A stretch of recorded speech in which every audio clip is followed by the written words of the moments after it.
بسم اللہ الرحمن الرحیم۔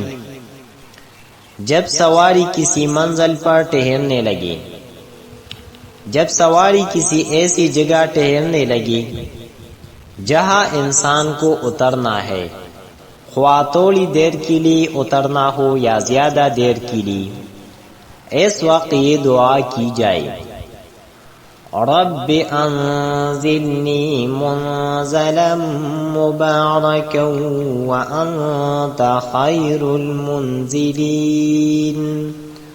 ترجمہ: اے میرے پروردگار، مجھے برکت والی جگہ پر اتاریے اور آپ سب سے بہتر اتارنے والے ہیں۔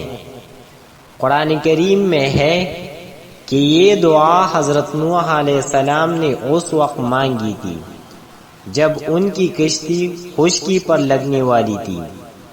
آج کل خاص طور سے ہوائی جہاز کے نیچے اترتے وقت بھی یہ دعا پڑھنی چاہیے۔